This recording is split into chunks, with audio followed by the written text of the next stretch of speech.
네, 신고리 569기 운명을 가를 공론조사 결과 발표가 이제 잠시 뒤로 다가왔습니다. 최대 관심은 찬반 격차가 오차 범위를 벗어나는지 여부인데요. 네, 정치부의 성승환 기자와 함께 관련 내용 짚어보겠습니다. 어서 오십시오. 네. 어서 오십시오.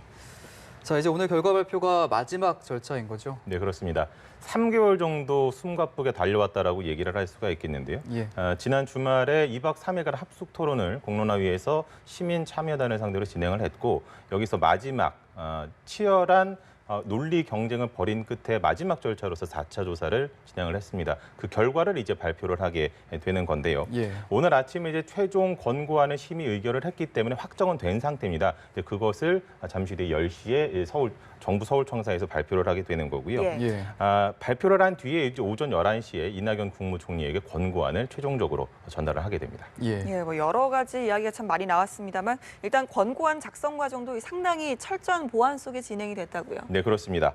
공론화위가 이제 합숙에 들어가면서 데이터를 분석을 하고 최종 권고안은 어떻게 작성을 할 것인지에 대해서 고민도 하고 결국엔 작성 작업에 들어갔는데 한마디로 철통 보안이었다 이렇게 얘기를 드릴 수가 있을 것 같아요. 그러니까 휴대전화를 모두 다 반납을 하고 외부와는 전혀 접촉이 되지가 않았습니다.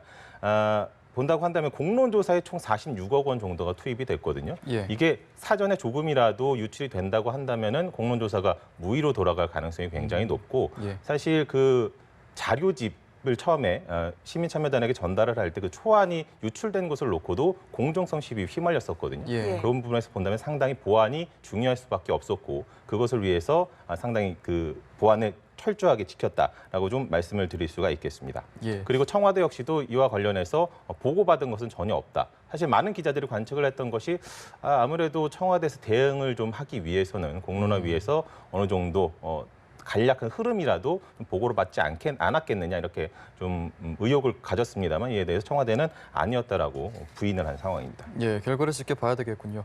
자, 이제 관건은 찬반 의견 격차가 이제 어느 정도 나는지를 봐야겠죠. 네, 그렇습니다. 최대 관전 포인트라고 할 수가 있겠는데요. 일단은 4차 조사를 놓고 봤을 때 찬성과 반대 의견의 격차가 오차 범위 밖으로 나온다고 한다면은 찬성이냐 아니면 반대냐 이 한 가지 의견을 그냥 공관에 담아서 오늘 발표가 되는 거고요. 예. 만약에 이게 오차 범위 안으로 나온다고 한다면은 여기서 이제 상당히 복잡한 문제들이 발생을 하게 됩니다. 오차 범위라는 것이 결국 신뢰도와 연관이 되는 문제이기 때문에 예. 과연 이것은 한쪽으로 어느 정도 정할 수가 없게 되는 거고 이 경우에는 결국에는 이제 정부가 최종 판단을 내릴 수밖에 없는 거죠. 예. 그렇기 때문에 이제 그 공론화위원회에서는 정량적인 정보를 담겠다라고 했습니다. 오차 범위 내로 나올 때 예. 좀 쉽게 말씀을 드리면은 공론조사 과정에서 상당히 많은 정보들을 취합을 했고 그것들을 정성적 그러니까 의견을 담은 것이 아니라 수치화한 그런 자료로서 담아서 어느 정도 정부가 판단을 내릴 수 있도록 하겠다라고 했습니다. 그러니까 결국에는 권고안이 어떤 형태로 나올지에 대해서 내부적으로, 세부적으로 어떤 내용이 담겼는지 이런 부분을 상당히 꼼꼼히 좀 살펴봐야 될 것으로 보입니다. 예, 그리고 오차 범위 이내로 나온 경우에 이제 정부로 넘어간다고 해도 어떤 경우의 수들이 있겠습니까?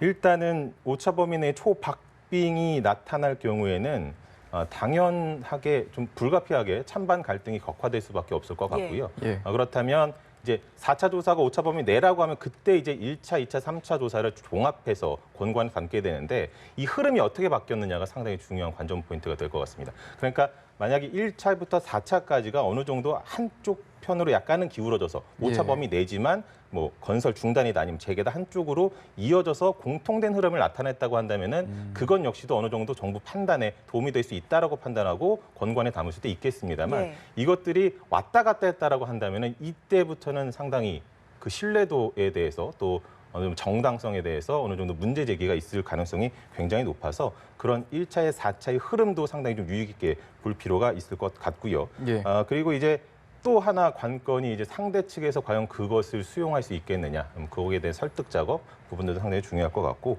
정부가 이제 24일 국무회의에서 최종적으로 결정을 하게 되는데 어제 이제 임종석 비서실장 주재로 수석보좌관회의가 진행이 됐거든요. 이 예. 자리에서 상당히 많은 경우의 수에 대해서 분석을 하고 거기에 대한 대응 방안 등에 대해서 논의가 된 것으로 그렇게 알려져 있습니다. 네. 자, 그렇다면 이제 오늘 결과 발표가 정부의 탈원전 정책에도 좀 어느 정도 영향을 줄 수 있을까요? 일단 큰 흐름으로 말씀을 드린다고 한다면 처음에 이 공론조사를 시작을 하게 됐을 때도 청와대 그리고 문재인 대통령이 명확하게 밝혔던 것이 탈원전 정책과 신고리와는 개별 사항이다, 별개의 예. 문제다라고 얘기를 했었습니다. 그러니까 탈원전 흐름은 변하지 않지만 그리고 사실 신고리 5, 6호기 문제가 결국에는 문재인 대통령이 대선 후보 시절에 공약이었거든요. 건설을 중단하겠다라는. 예. 하지만 이것이 이미 그 예산이 투입이 됐고 1조 6천억 원이 투입이 됐고 공정률이 28% 정도가 됐거든요. 그런 부분에서 봤을 때 이것을 과연 공사를 그 대통령의 공약이라고 해서 이것을 중단하는 것이 맞느냐.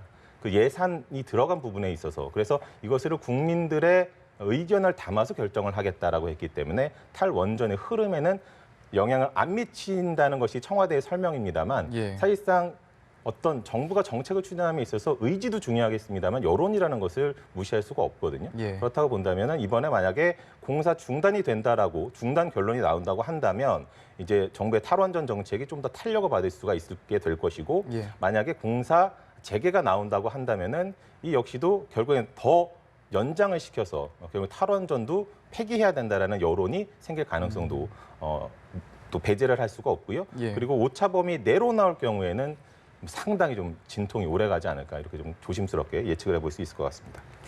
예, 일단 찬반 격차가 어느 정도나 나올지가 지금 최대 관심사네요. 이제 신고리 5, 6호기의 운명을 가를 공론조사 조사 결과 발표가 이제 정말 1시간 앞으로 1시간도 채 남지 않았는데요. 결과를 지켜봐야 할 것 같습니다. 지금까지 정치부의 성승환 기자였습니다. 고맙습니다. 고맙습니다.